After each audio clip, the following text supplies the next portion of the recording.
Hey everybody, what's up? It's Chase here. Welcome to another episode of the Chase Jarvis Live Show here on Creative Live. We are live from the apartment attached to my house in my basement, and I'm very, very excited to be with you today.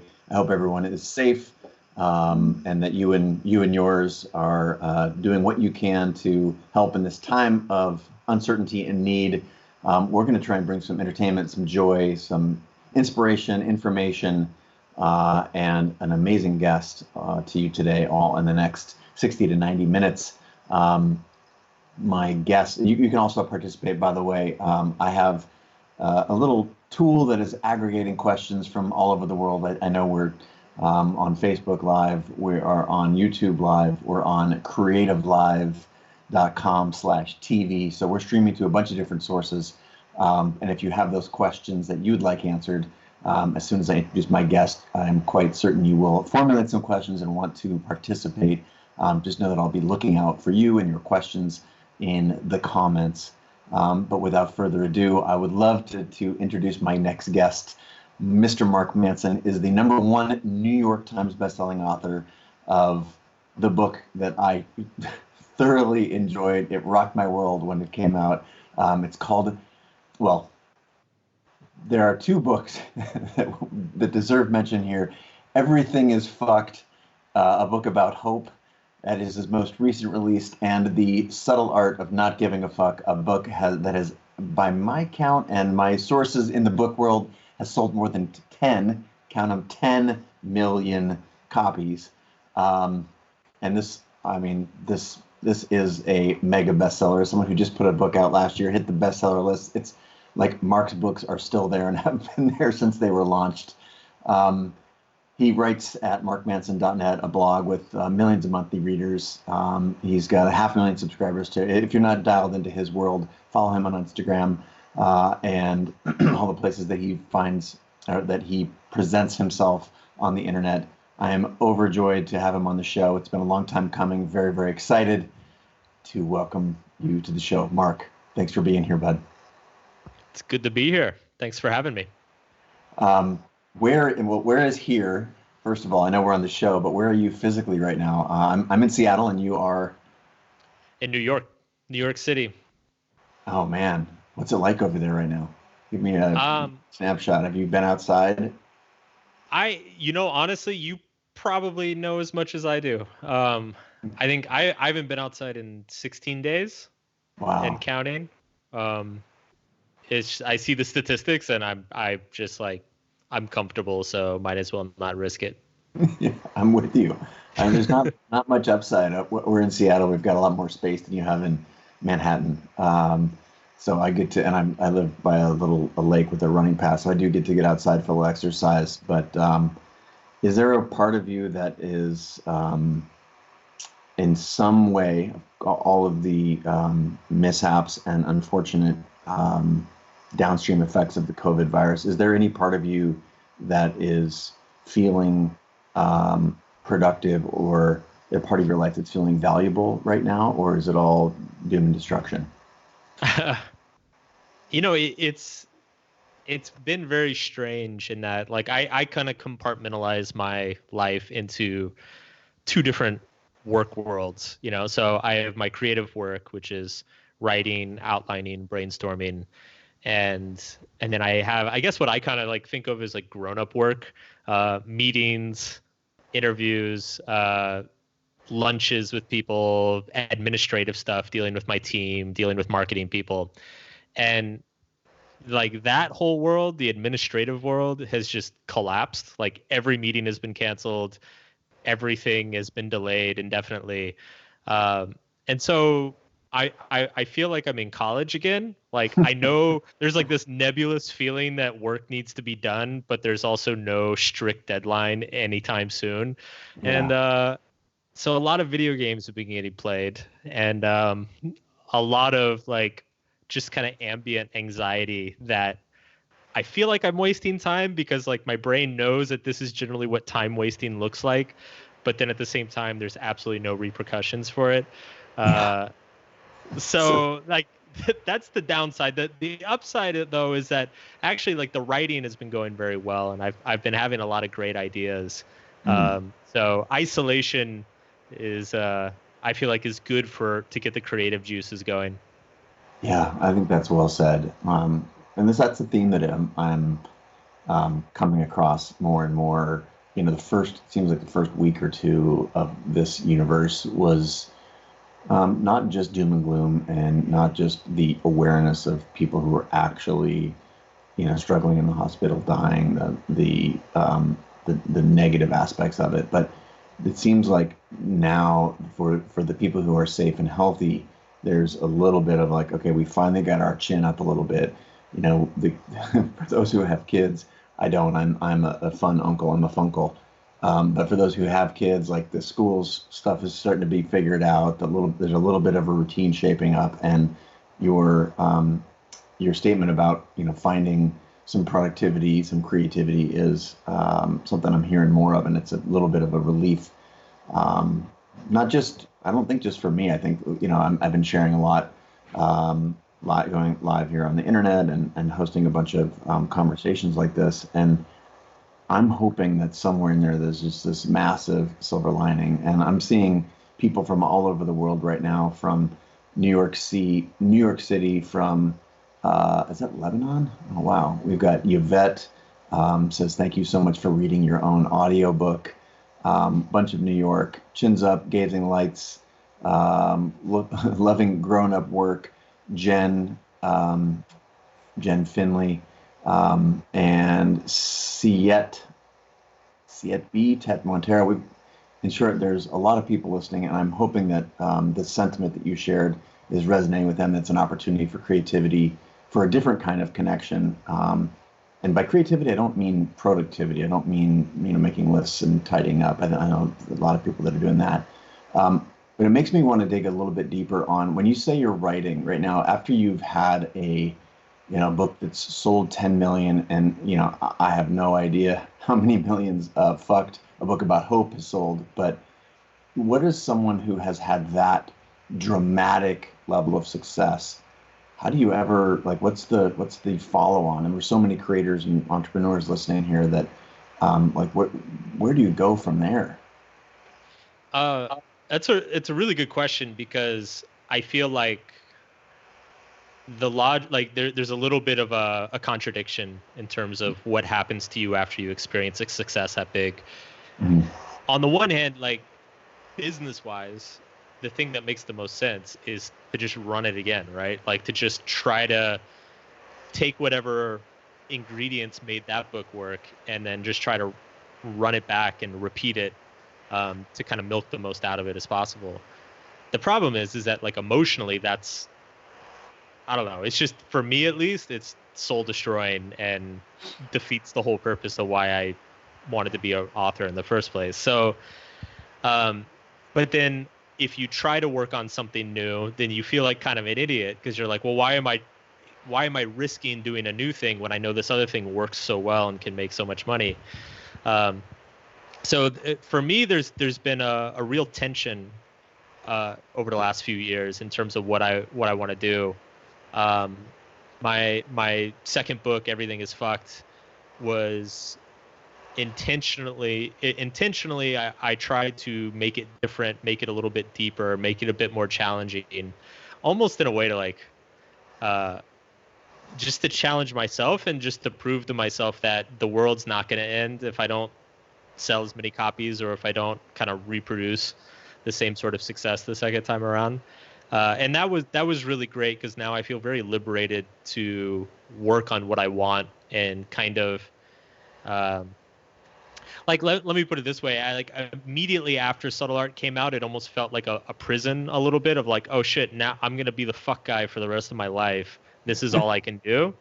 Um, Whereas now I've kind of arrived at a point where I see it as almost like it's an opportunity. Like it's bought me the freedom to pursue and write whatever I want to over the coming years. Yeah, there's something I wrote about in my book that I have experienced, and I can't even fathom the success that you've had. So it's just got to be exponentially worse. But the concept of when you're starting out, you truly have nothing to lose, right? For a lot of folks, ideally, if you set yourself up to, pursue the creative outlets that you want to, or create a business or a living or a life, doing what it is that you want, and then once you manage to just stick your claws into that just a little bit, the corner of the couch, and you pull yourself up, and then all of a sudden you're on the couch, and then all of a sudden you have things, and then you have an audience, and then you have a bank account, and then you maybe have a house, and then you all of a sudden you get things that you can lose. Yeah. I'm not suggesting that that you or anyone in this position has gone off the rails and now you're living some crazy ass 1% life, but the same is true whether it's financially or just even your own comfort. You've achieved that. As you said, you've now had the freedom to be able to write what you want to write. And do you ever, and I am trying to explore the success side of what you've been able to accomplish. Do you feel that sense of, you can lose things now? Totally. Or is it pure freedom? No. And it's one of those things that you never think about when you're kind of starting out and dreaming of success, which is there's that freedom of nothing to lose, that freedom to be able to try anything and fail and have nobody really notice that you failed or care. Yeah.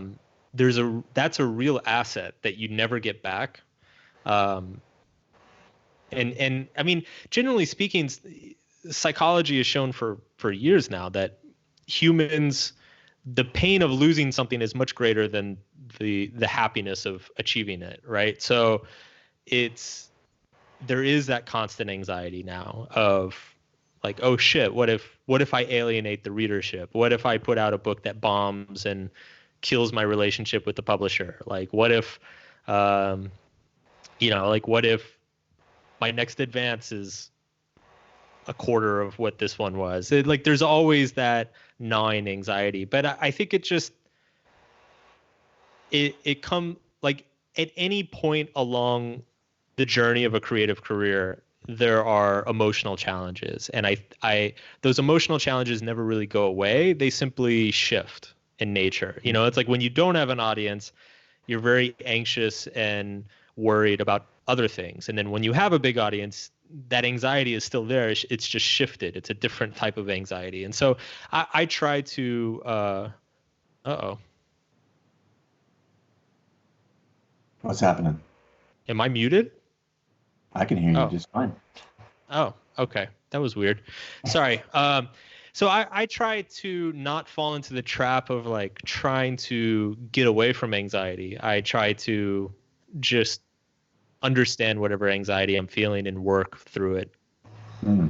Say more. How do you do that? It's I don't know. A lot of it's just being honest with yourself, being honest of what are you afraid of? What is the pressure?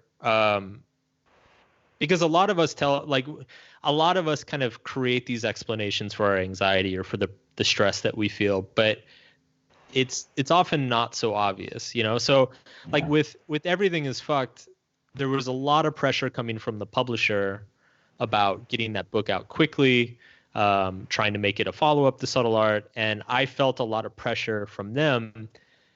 But I was very, very stressed. And so for a long time, I kind of blamed the publisher for all of my emotional problems. But if I'm being honest, like really a lot of the stress of that book was much more internal. The stress of that book was much more about, what do you do? Like once you achieve a dream or once you achieve a goal, like where do you go from there? Like how do you create new dreams for yourself, or how do you create new goals? Like that when I look back, that's actually where most of my stress was coming from, was like I didn't really know what to hope for after Subtle Art. But because I had this obnoxious publisher bothering me every other week, it was easy to just blame them for my stress instead of owning it myself. Yeah. I want to I think you just alluded to sort of having no expectations. And if we backtrack 3 to 5 minutes, you said something about like there's this time to cherish. And right now you have anxiety about all these things that you're not doing. And I found it super enlightening that you're like, this is an asset, I think you called it. An Yeah. asset to not have a bunch of people, whether it's your crazy publisher or a spouse, a partner, breathing down your neck. So before we go way back to the beginning where you hadn't written The Subtle Art, talk to me, just give me another nugget, another thought of what's in your brain. Like, can you say more about how someone might view that as an asset? Because I think that is incredibly powerful. Well, one of the core, I guess, principles of my work, like one of the main things I write about in general is I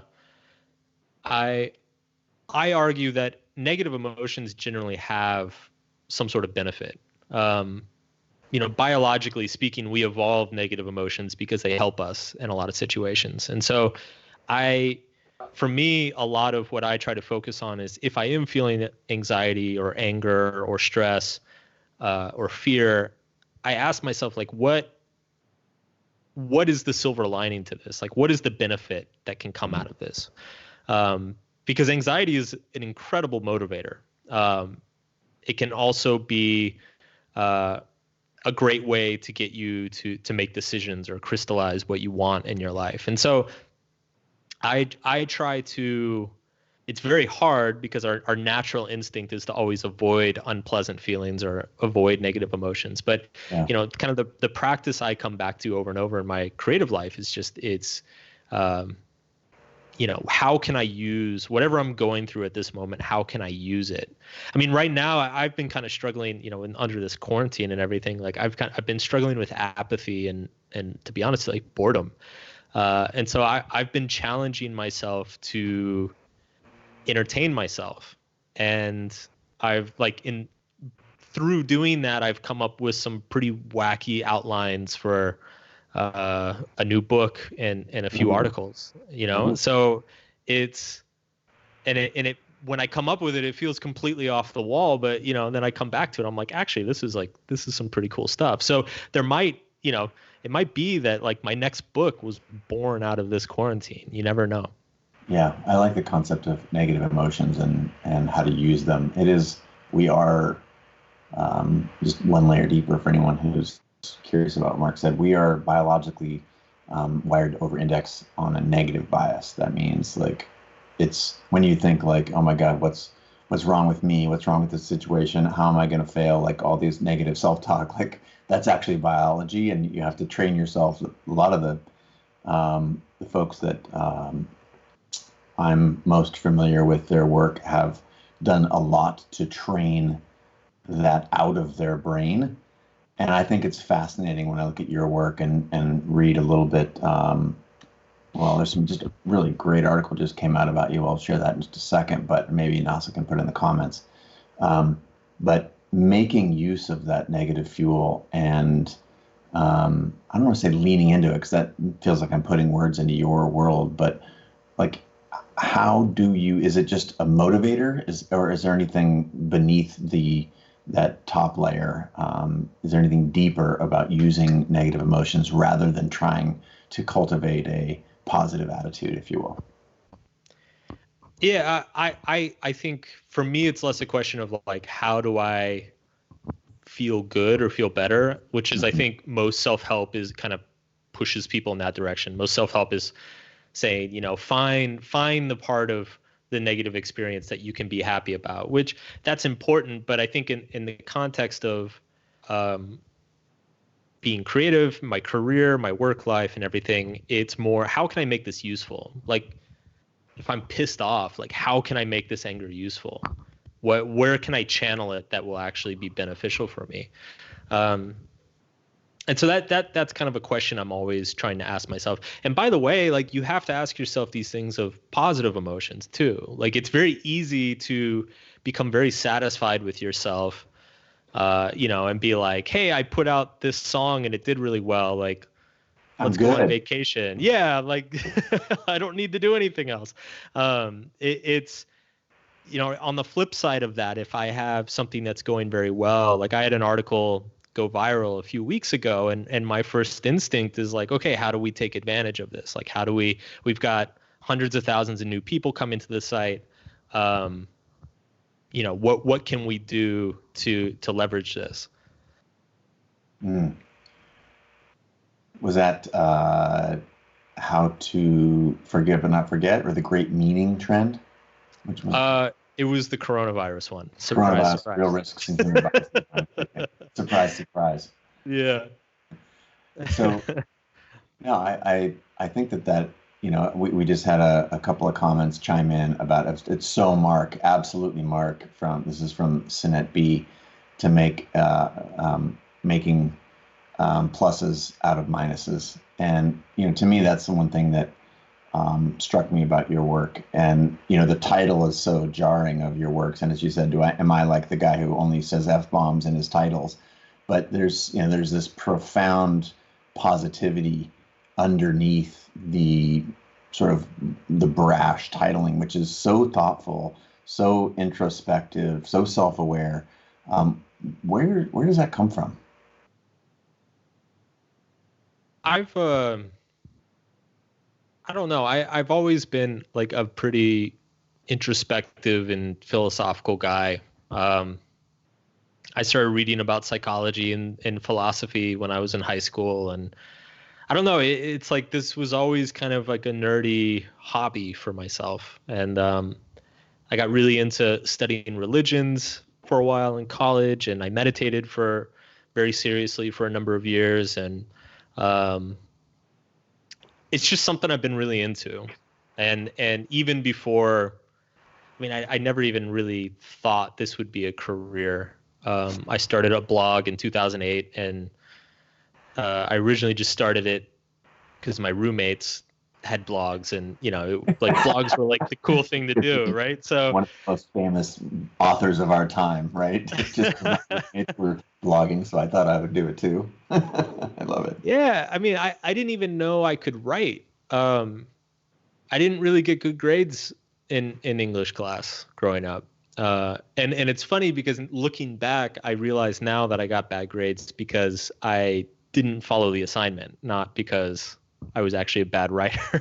So, but being young and not knowing any better, I just kind of assumed like, oh, writing's not my thing. So it kind of, everything kind of took me by surprise in my mid-20s when the blog started taking off and tons of people started reading it. It was, to me, this was just stuff that I had read about and thought about pretty much my whole life. It never even occurred to me that I had something to share with others.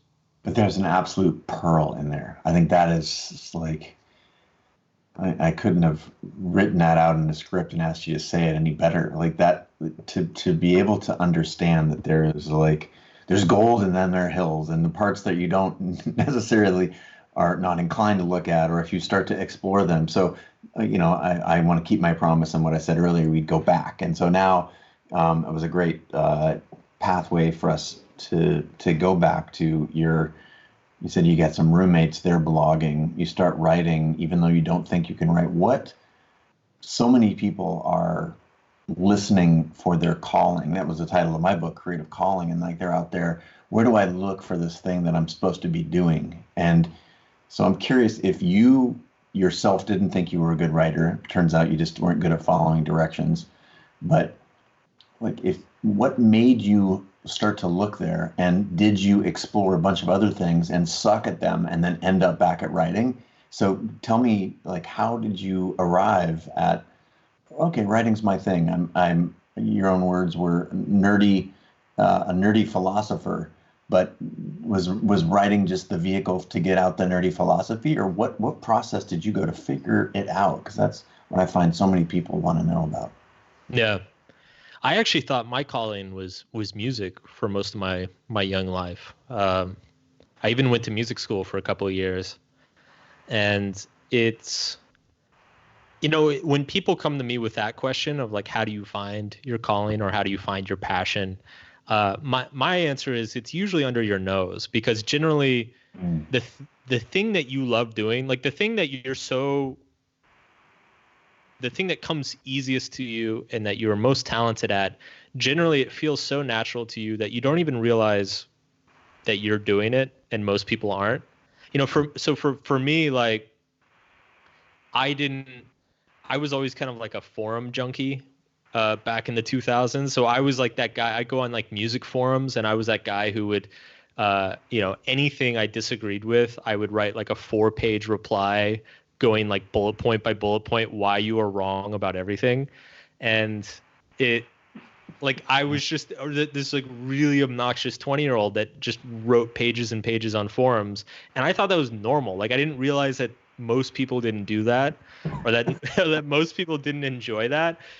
And so when I started blogging, my buddies, like, they would post these little like 3 or 4 sentence blog posts, and I would post like a 5-page blog post because I thought it was fun. Like, I had like I'd go on like a date and I'd get too drunk and like something stupid would happen, and so I'd just write about it. And then my friends would be like, "Oh my God, how much time did you spend writing that?" And I'm like, well, I don't know, like an hour. Like it didn't strike me as a big deal. And so it took me many, many years to realize that what felt very natural to me, which was sitting down at a computer and writing like multiple pages, um, was very difficult for other people. And was not fun for other people. Like, for me, it was fun. It was like a cool way to spend a Wednesday night.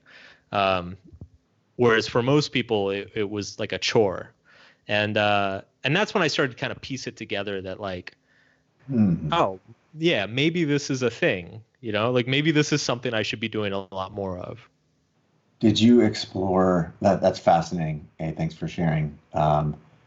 Did you explore other things, or when you said, I loved you said, it's hiding right underneath your nose, or when you discovered rather that, oh, you mean you don't like writing 5 pages on a Wednesday night for fun, and did you just funnel all of your focus and interest in writing, or maybe can you talk a little bit a bit about your music exploration or any other sort of jobs that you found yourself being pulled to, or that parents or other social pressures kicked you into, only to then return, or help me understand that.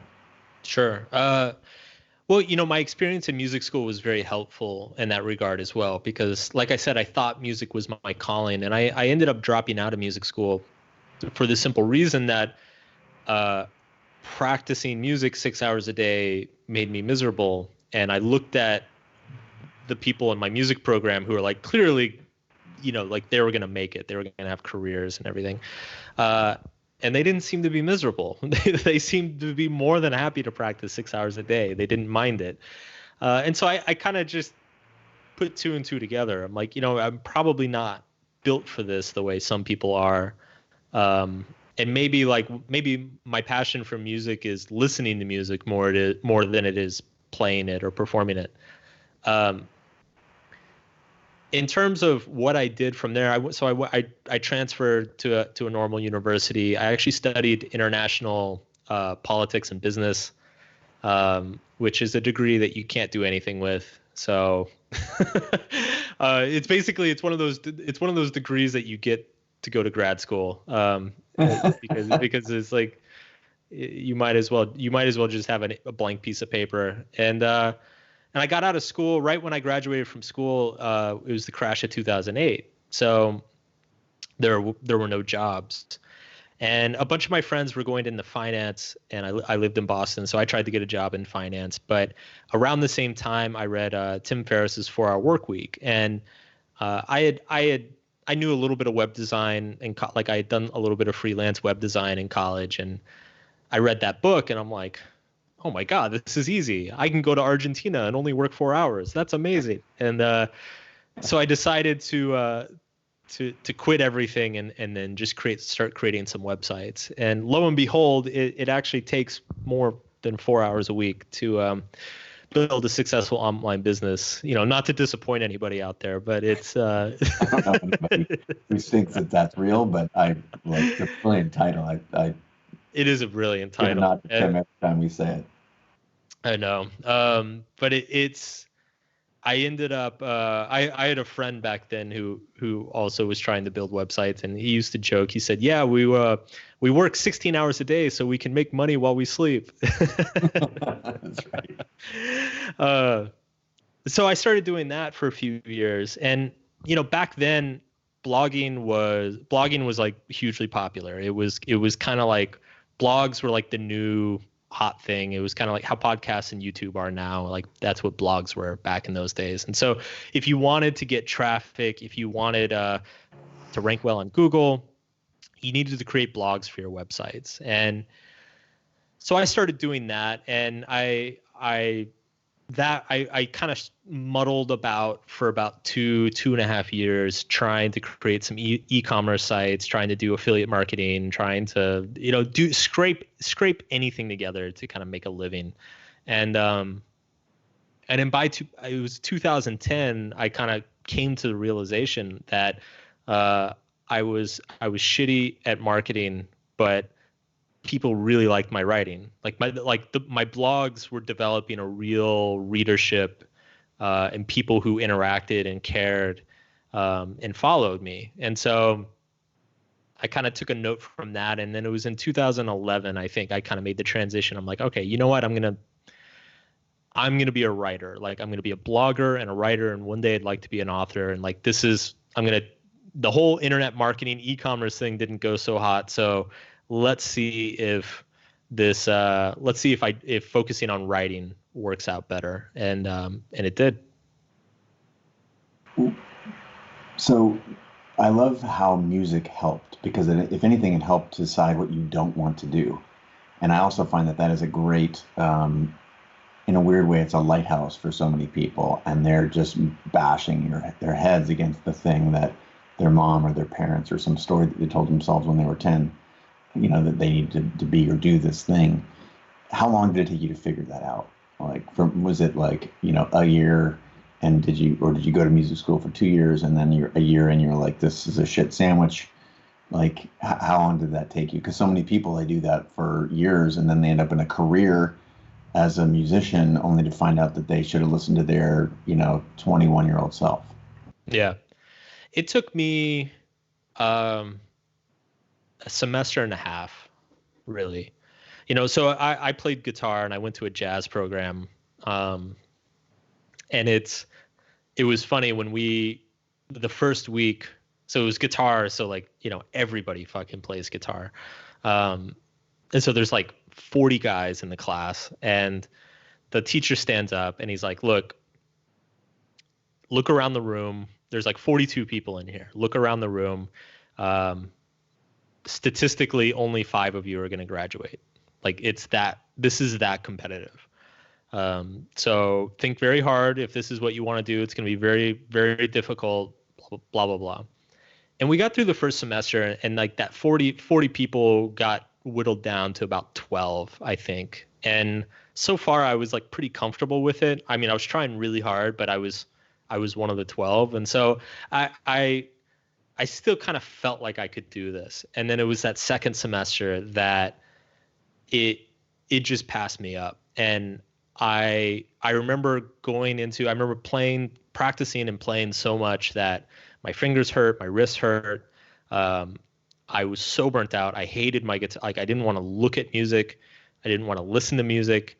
I was becoming depressed. And I remember going into my weekly guitar lesson and my teacher looking at me, and he's like, I think you don't practice enough.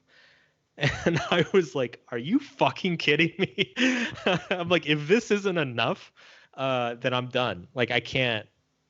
I really, and I, looking back, I think that probably gave me more confidence to leave, is knowing that like I gave it everything. Like I gave it 100%. So yeah, I'd say, how long is that? That's probably like 7-8 months.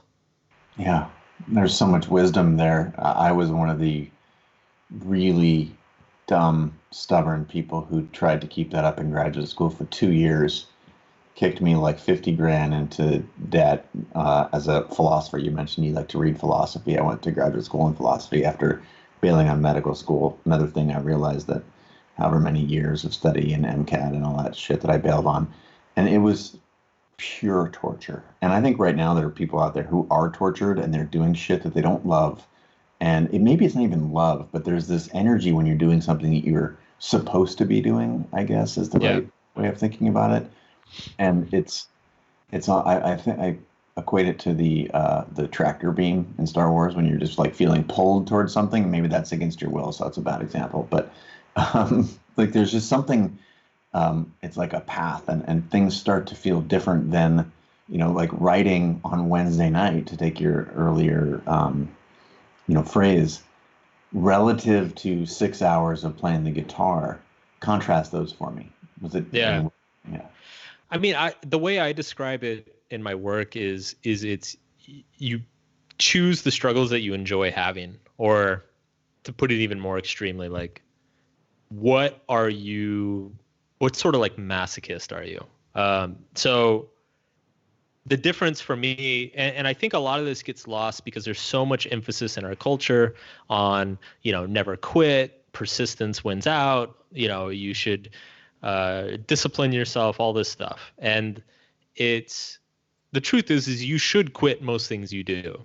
It's, you are the amount of leverage that comes with doing the thing that you're best at and that you enjoy most is so high. Like the returns are such a multiple higher than other things that you should be quitting most things that you do. So for me, it's the way you've truly found something is you enjoy the hard times. Like there's never a moment, like when I was in music school and I was struggling, and I actually started to hate the guitar. Like I started to hate the music I was playing. That to me, like that is immediately a sign that I'm in the wrong place. With writing, even in the times where I'm so frustrated with writing, so frustrated with the book I'm working on, it never crosses my mind that this isn't what I want. This isn't what I chose. A good analogy for this is like, it's the same way of recognizing you're in a good or a bad relationship. If you're in a good relationship and you have a fight with your partner, it brings you closer together. Like it's not, you never think to yourself like, why am I with this person? I'm such an idiot for dating this person. Like if those things are coming into your mind, then it's probably a red flag. Whereas when you're with the right person and you have a fight, it just brings you closer together ultimately. I think there's like, if you are not watching this live, and I'll reacquaint those people who just joined it, but if you're not watching this live and you can rewind that second or press on the podcast, like go back 30 seconds, just listen to that again. I think that is such a simple but profound distinction that, having surveyed so many people across lots of, especially creators and entrepreneurs, when we're sold a dream of the thing we're supposed to be doing, and then the thing we really want to be doing is, over there, and there's this distance between us and it.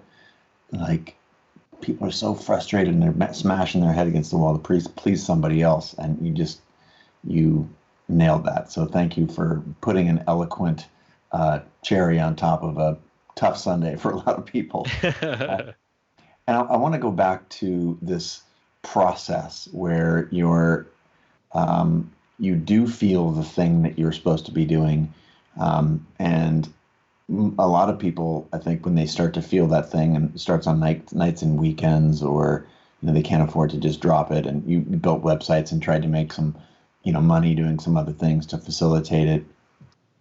What was describe the actual process from writing your blog and getting traction, if you will, on the internet, building a community, and actually doing the thing, like putting a book out there in the world. Like, what was that process for you? And be as detailed as you can, because this is a huge black box for so many people who there's this gap from they're doing the thing on the side and they have this vision, and there's all kinds of fear between here and there, like the mortgage, and what is my partner going to say, and like all these things. But give us some painful detail about how you make that transition. Sure. Um, I mean, the thing to understand about a content business online, which, I mean, so a blog, a podcast, YouTube channel, whatever, like they're all content businesses essentially. So the thing about content businesses is that they take a long time to ramp up, and I think this is what a lot of people don't understand. You know, I used to get a lot of emails from people saying like, I just started a blog. You know, how much traffic do I need to like quit my job? And I'm like, you're probably looking at that the wrong way, because Wrong it's question, dude. yeah, exactly. Like it's a content business is like a snowball, and it takes a long time to get that snowball built up. And there's a lot of micro decisions that have to happen over the course of months and months and years, and you have to consistently be creating an archive of content that entire time. So in terms of blogging, it was paying attention and being able to adapt and take advantage of opportunities as they arrived, over the course of say 2010 through 2015. So early on, that was primarily through interlinking with other blogs. That was when podcasts were just starting up. So I used to try to get on the podcasts and stuff. And just trying all sorts of different tactics. And then around 2013 is when Facebook really opened up its news feed to publish content. And so I noticed pretty early on, I had an article go viral in the summer of 2012, fall of 2012. And I was like, holy shit, that's a lot of traffic. That's a lot of traffic really fast. And so I kind of became obsessed with Facebook's algorithm. And I realized, I studied, I understood that like what Facebook was doing at the time was Facebook wanted to start competing with news. And Facebook basically wanted to be the world's homepage. And so they were syndicating good published content from other sources, giving a very high priority on people's news feeds. So if you could write something that people really liked and wanted to share, it could go viral very quickly and very easily. This is kind of like a golden age of virality. It's much, much harder these days. And so I feel like I figured that out about a year before most people. And so I started leveraging that and really just like finding content and trying to kind of maximize the Facebook output essentially. And so that's how I went from, over the course of, I guess, 2008 to 2012, I slowly built up to maybe 100,000 followers a month. And then from 2012 to 2014, I went from 100,000 to 100,000 to a million per month. And then by 2015, 2016, it was closer to 2 million per month. And so it's like anything, right? Like it's a craft, but you also develop like a sensibility to understand how the flows of internet traffic function and how they work, and how to, slightly if I reposition a couple things this way, I'll be better positioned to take advantage of it. For instance, just the last year or two, we've noticed that, Facebook's basically dead now. So a lot of the stuff that I wrote back then is still, it needs to be updated, revised, retitled. And so we're updating it to try to take advantage of like SEO, Google SEO. With the success of the book and everything, Google really likes my site now. So you're constantly having to, I think, being a creator these days is, if you want to be an independent creator, you have to have kind of a business or marketer's mindset about your own work. I think of it as wearing two different hats. So like I have my author hat that I wear in the morning, like I said earlier, and the author is just, all he cares about is just writing something really cool and good.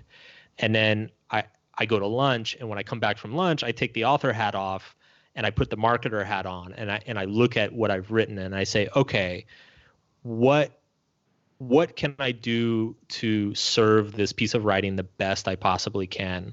What title can I put on it? Where on the site can I put it? how can I promote it on social media that it's going to reach the most people? And I think for a lot of artists that feels very like icky, like it feels very objectifying and gross. But I think it's just a reality of being a creator in the 21st century. Like you have to play that game, and if you don't, um, you're going to get left behind.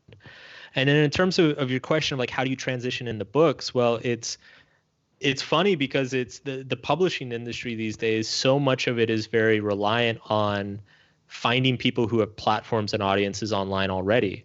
That sounds depressing to a lot of people. Like a lot of people get upset. Like you back in the day, all you needed was a really good book idea and a good proposal, and you could get like a $100,000 advance from Penguin or whatever. These days, you still need a good book idea, but really what they're looking at is, do you have a Twitter following? Do you have a YouTube channel? Do you have a podcast? Do you have relationships with people with podcasts? And that sounds, it's easy to criticize that, but ultimately it's just the internet has become like the filter for the more conventional media industries. It's like you kind of have to like prove yourself in the arena of the internet to show the publishers that you have concepts that are going to work well and that people are going to be interested in.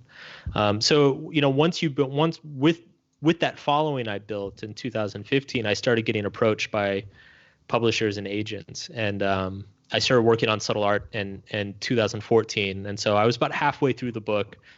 And I signed on with my agent and went and pitched publishers, and that was it. Man, I love the idea that there's this proving ground, and I've talked about a lot. Many others have. This is not unique, but the gatekeepers are largely gone. But in a world, they just backed up. Yeah. They just backed up into the castle one extra tier. Right now, they're into the interior, and the foyer of the castle, if you will, is now able to be run amok. But there's still an aspect of it that they're gatekeeping. It's just, is it accurate to say that that they're using the foyer of the castle as the test ground, and it's up to creators who want to make an impact to find or create rather some sense of success in the foyer? Yeah, I think the idea that they backed up a little bit, it makes sense to me, and it's honestly, I think this system is way better than it used to be. It used to be, it was all or nothing, right? You either got a book deal or you were completely screwed. There was like nowhere, you couldn't just like show up in public. Like there are all these old stories about Stephen King and these old authors who they used to collect rejection slips, like they had piles of like hundreds of rejection slips. Like that's what it used to be like. I've never gotten rejected in my life. And it's just simply because I blogged for 10 years first, so it's like I know what works. I built an audience. I know what people like to read. So I don't have to go through that like soul destroying process of sending an essay to 8 different magazines and having all 8 of them reject me over and over again. So it's opened up this middle ground. Like you can make a full-time living online, producing content online now. You don't need a publisher. You don't need to be on TV. You don't need all these things. Like if you're good at what you do and you're putting good content in the world, you can you can have a middle class income within a few years of work. So it's to me, it's opened up this whole new middle ground now, where it's not all or nothing anymore. Now it's kind of like this gradual scale that you climb, and the conventional media is kind of just move themselves to the top of the ladder, and that's all they inhabit now. No, that's brilliant, and there's a sense of the rejection letters are a thing of the past, and now the hard part is not in getting rejection letters, but it's in writing for 10 years before anyone knows your shit, right? Yeah, exactly. Like that's we're just shifting the pain. The pain is still there, but I think exactly. It's but at least somebody's reading it, It's like exactly, even if it's your mom and your roommates or whatever. Yeah. All right. You found some success. We started off the broadcast talking about like when you have a book that sells 10 million copies, um, that changes your world. And then we covered off the early bit of how you went from what I call 0 to 1, like, not having a career doing the thing you wanted to do to having that career. Um, One thing is to me, the big mystery is now, what is you mentioned early on, fear of apathy and boredom, and then you mentioned your creative process. So, between the next now and the next mega success, and between going from 0 to 1, there's just a lot of grinding and doing. And so I'm hoping that you can take a minute and paint a picture of what your days look like, what your creative process is. And before you do, I want to welcome people who are coming in from all over the world. We've got New York, we had an Indonesia, we've got Oslo, Norway.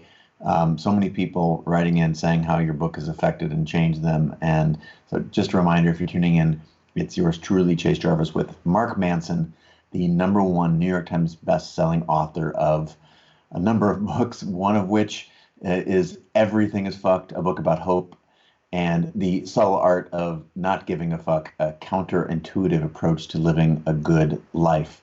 Again, thanks for being on the show, Mark. So do me the favor, if you would, and talk about your creative process and this between figuring out what you're supposed to be doing and doing it, and mega success and the next mega success. There's like, if there are rungs on the ladder, if the success or the handholds, and there's a gap between each handhold. What are you doing? What are you doing? Tell me. Well, I think there's kind of an internal ladder, and then there's an external ladder. The internal ladder is just trying to be a better writer, trying to find new ways to challenge myself creatively, trying to find new ideas, deeper ideas, more difficult topics. So for me, that's always kind of been the thing that keeps me excited. A lot of times I ask, like what feels challenging, what feels difficult. Like I don't want to just write the same thing over and over again. On a more external ladder is, again, these days, because everything plays out so much online, like you can very much kind of track how you're doing via metrics online, like how much traffic is your site getting? How many shares have you gotten? If you're publishing on others, like if you're syndicating on other sites, how many page views are the articles getting? How much are you getting paid for each article? Like those are all things that you can work to improve on from an external standpoint. But it's ultimately the creative process. It's just, at this point I've done it for so long, I don't even realize that I do it. It's kind of like, it's just like breathing and eating breakfast, like it's like what I do. So basically, my mornings, I've noticed that I'm most productive and most creative in the morning. So generally my mornings are kind of sacred. It's only reading and writing, and afternoons are for everything else. And I try to maintain that. Generally, I get 2 to 3 hours of writing in per morning. A lot of times less than that because I get distracted or procrastinate. Every once in a while, if I'm having a really, really good day, I'll do more than that. But generally, it's like if I've got 3 good hours of writing, my brain's kind of fried by that point anyway. So I used to, when I was younger and I think less experienced, I used to fall into the trap of like just pushing myself through the burnout, like, fuck this, 1,000 more words, let's go. And it just, what I discovered is that pushing yourself, when it comes to creative energy, producing bad work actually creates more work than just doing nothing. So it's like if I write 10 pages that are really bad, I not only did I waste the time it took to write those 10 pages, but now I created more work for myself because I'm going to have to go back and decide if anything in that is worth keeping or not. So I've kind of learned that like as soon as my brain is kind of like my creative juice is gone for the day, I just hang it up and I don't feel guilty or beat myself up over it. Um, and yeah, it's crazy. I was thinking about this just a couple months ago, but like I've basically been writing almost every day, almost every weekday, um, since like 2009, 2010. And it just adds up. Like you don't think about it, right? Like it's and there's so much intangible value that comes from that repetition and that grinding and just getting in those reps. And so it's, I think there's a lot of it can't be measured. It's like what I've consistently found is that whenever I go and read something that I wrote more than 3 or 4 years ago, I like cringe a little bit. I'm like, ugh, that's bad. Like, who didn't? Somebody should have cut that sentence. Like, what the fuck was my editor thinking? And attention, which one of you fuckers would know? Yeah, exactly. But I like having that feeling. I don't want to ever lose that feeling because that means I'm improving. And I think that kind of intangible improvement, it really just comes from the repetition.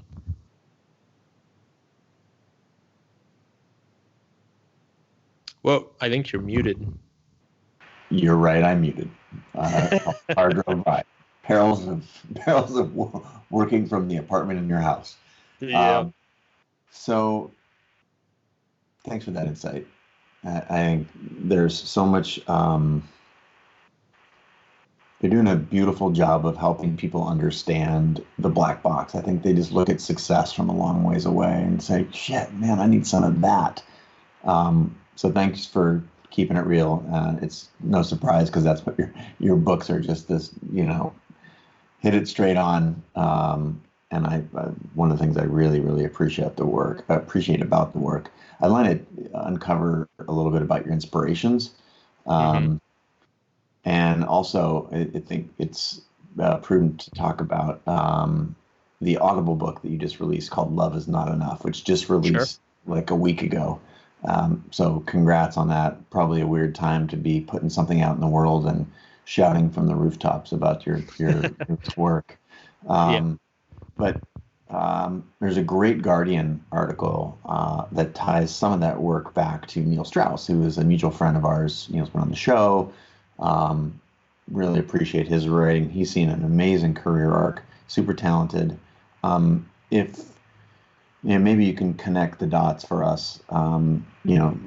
Neil and some other people that you have taken inspiration from, and your most recent audiobook, which just dropped on Thursday from Audible. Sure. I've generally, this is not going to surprise anybody, but I get most of my inspiration from other books and other authors. Neil was a big influence of mine back when I started. I still think he's one of the most readable authors that I've ever come across. Like he's that feeling when you open a book and start reading and then suddenly like 45 minutes has gone by and you're like, you've read 30 pages and you're like, wait, what the hell? Like, he's out of the topic. It really like his like he can write about anything. It just flows so smoothly. He's incredible at that. Early on, Tim Ferriss was an influence as well. I feel like Tim is, when all is said and done, he's very much going to be kind of seen as a voice of a generation in terms of just how we approach life, how we think about life. And so when I was starting out, he was very important.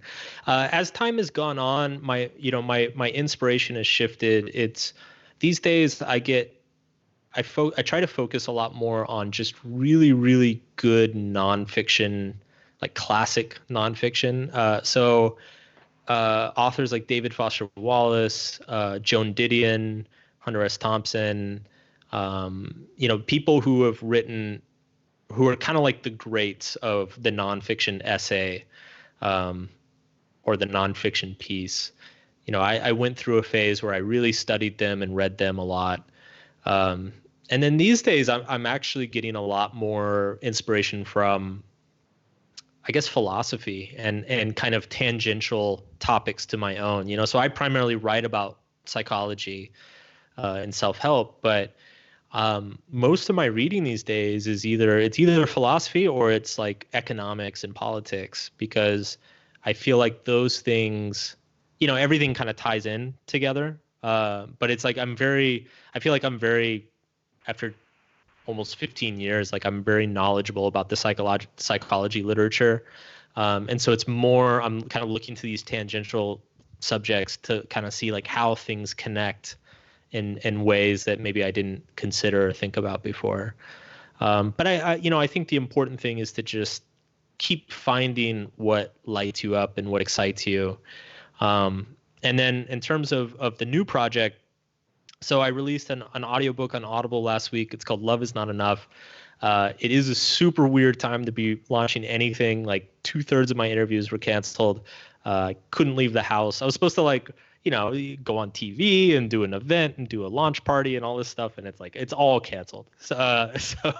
But if you're at home, as the title would suggest, it's an audiobook about relationships. If you're at home, it's a really cool thing to kind of dive into. It's basically me sitting down with 5 different people with relationship problems, and rather than like coach them, like most of the things on Audible, it's kind of like coaching.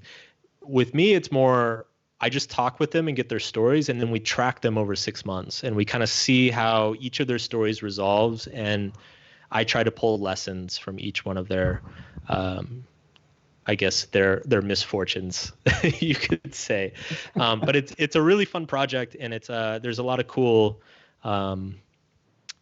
psychology of relationships and love and sex and intimacy and all those things. So check it out if you have a chance.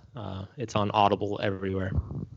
Awesome. Yeah, it's getting promoted there. Again, it's a weird time to be launching and promoting. My sympathies, man. That's got to be crazy. But that's not stopping Audible from promoting it. So it's just downloaded it right before we got on the phone today, and I'm excited to take it up. Part of when you were talking there's some piece of the, like, you're in a relationship. Most people think a relationship is about, might be a stretch here, so just feel free to throw rocks, but you're in a relationship. A lot of people, most people, I will say, think that a relationship is about love. And here you've got this title, Love Is Not Enough, and you've done the research or the study, whatever you want to call, tracking all that stuff. And it reminds me super, like it seems like a direct overlay, and this is why I'm going to ask you to tell me if I'm wrong. Go back to being a creator, and a lot of people think about being a creator or an entrepreneur is just about creating. But you were also very clear that just creating is not enough. You did a lot of work. You have the first half of your day, which is the creative part, and the second half, which is the promotional part and the news part and the algorithm part and the, like, how am I best serve this thing that I just wrote? And is there a connection between those two, or am I just digging where there's no gold?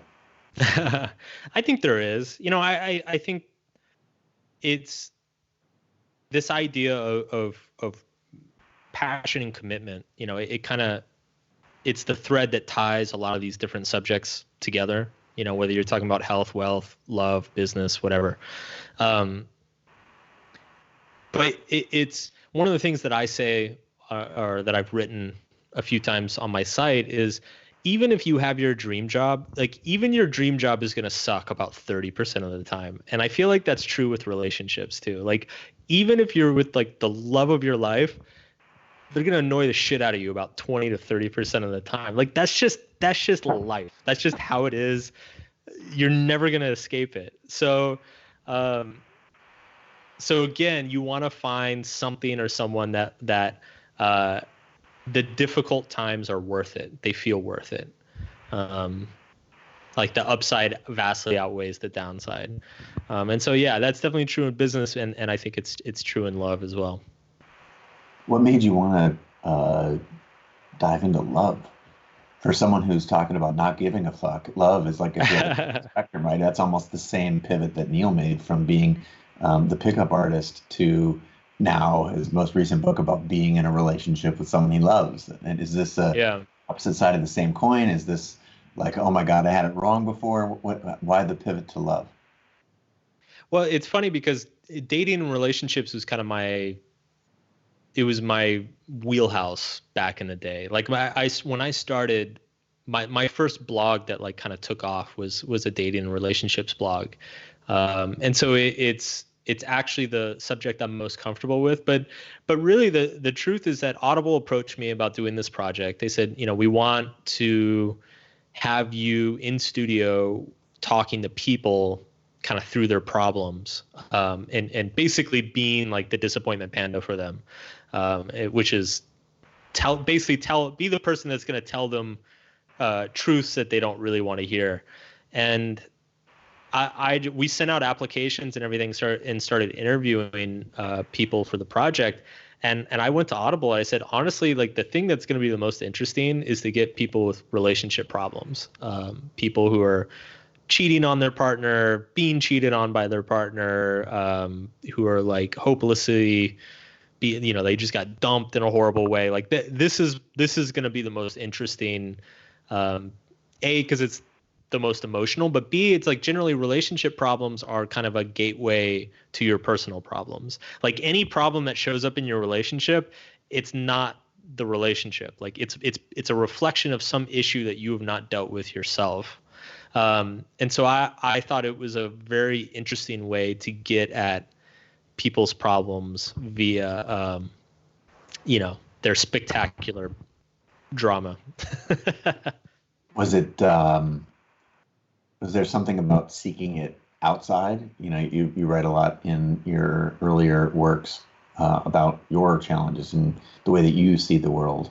And I guess in a way, when you're commenting about someone else's relationship, it's still external. But was there any pivot or part of your creative process that was you've been introspective for a long time, and now, I mean, I noticed that from The Subtle Art of Not Giving a Fuck is very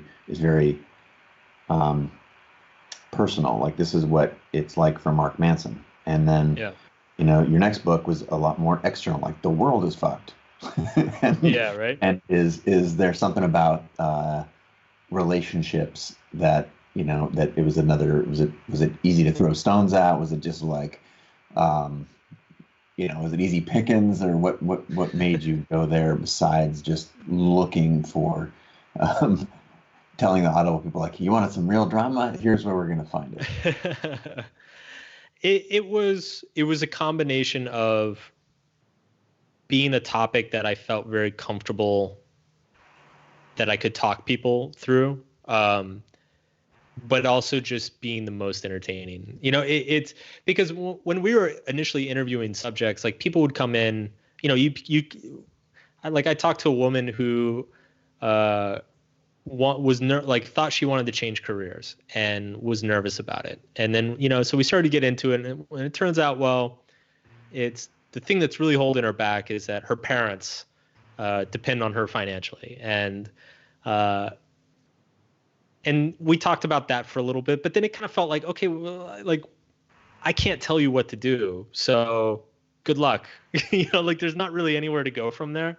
Whereas like relationships, it's just this like endless fountain of interesting, juicy information. You get into people's childhoods, you get into people's fantasies, you get into people like, the awful thing that her college boyfriend did to her that she still thinks about all the time. It's just, it's a much juicier topic to get into, rather than some of the other things that came up. Always looking for fertile ground as a creator, right? Exactly. We extract value, and what's the saying? In the particular lies the universal, right? You tell a story about a person, and we really know that it's about everybody, or about most people. Yeah. I want to retrace some of our steps, and again, echo sentiments coming in from the Philippines, from New York, plenty from California, Los Angeles, San Francisco.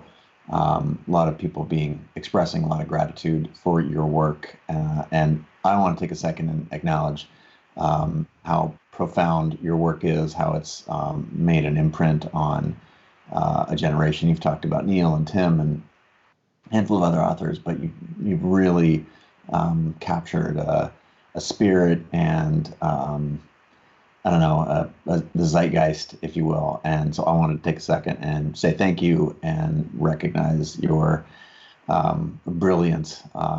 So appreciate you. And thanks again for being on the show. Thanks, man. Yeah, appreciate it. And before we scoot, I think it's impossible for us, it's impossible for me on this to not acknowledge that we're in a sort of different time right now. We're recording this on the 31st of March in, I would call it sort of mid or peak COVID virus. We're all locked down, and this sort of global pandemic is different than so many other tragedies. 9/11 was very U.S. centric. Even the financial crisis, and it was felt around the world, but it was, I guess, it was still there was a distance for some. And this, however, is uniting and connecting because it's pretty much everywhere. And if it's not everywhere, it's either not there yet or you don't know about it. And so if we can, wrap our arms around that and agree that it's a crazy and strange time, I want to get really particular. What are you doing now that is different aside from just staying in? You mentioned earlier things like creative practice. You mentioned earlier meditating, but you talked about it in the past tense. You've also talked about protecting your mornings and having your work be in the afternoon. How can you explicate for us, if you will, what it's like and what are you doing differently? And if you've got any advice, again, people from the Philippines and from Puerto Rico, and we just got Emmerich from Portugal. Everyone wants to know what you're doing. It's a struggle. And for me, I guess the two best things that have come out of this is, one, I am having more conversations and phone calls with friends and family than I have in a long time, which that's nice. And I hope that a lot of these communication habits that we're picking up during this time continue, even once we're out back into the world. And the other thing I'm doing is because we're stuck at home, the wife and I are cooking every night. So this is the healthiest I've eaten in, my God, since I was a kid, probably. It's same. I'm just sorry. I was trying to cover I should have just muted. I started laughing and thinking the same thing. I weighed myself this morning. I was like, yo, this is like working. I know. Like I've lost 3 or 4 pounds. Like I'm feeling super healthy. So those are the two good things. And I do think that I'm actually working on an article for my site next week, kind of about like managing mental health during this period. Finding some sort of routine, finding some sort of health practices, keeping relationships tight. I think those are the best things to do. But I'll be honest too, like it's hard some days. Like today was actually pretty rough. For some reason, for me, it's like days are very hit and miss. I'd say a couple days a week, I am just like a total slug and can barely get out of bed and am just like, what's the point? Let's just watch TV. And so I try not to hammer on myself too much for that, but it's definitely something that I need to get better on too. So it's a weird time. It is a weird time. That's the reason for the question. I'm super grateful for you taking the time to appear here on the show. And for those of you who are you're tuning in late, you need to rewind this. Keep an eye out on creativelive.com, where we're going to be sharing all of the sites there. And as a close, what is the best place? Where would you direct folks to sample your work? Of course, the books, the bookstores, Amazon. Of course, you type your name in anywhere on the internet, you get lots of stuff. But is there a preferred? Is it markmanson.net, or what where would you prefer people track you down? Yeah, go to markmanson.net. Check out some of the articles there. There's hundreds of pages of free content there. And if you like it, sign up for the weekly newsletter. I send a newsletter out each Monday, it's called Motherfucking Monday, of course. And then the books, Subtle Art of Not Giving a Fuck, Everything's Fucked, the book about hope, and then the Audible original, Love Is Not Enough. Check them out. Awesome. Thanks so much for being on the show. And for those of you who are tuning in from all over the world, thanks for joining us live on all of the platforms. Stay tuned for more stuff at creativelive.com/TV, where we're basically airing COVID content from creators and entrepreneurs from all over the world. And Mark, thank you so much for being on the show. We'll make sure to share this with you when we put out the the audio and the video versions. And couldn't thank you enough for your time, man. I appreciate it. Thanks, dude. Appreciate it. And we're out. Sweet.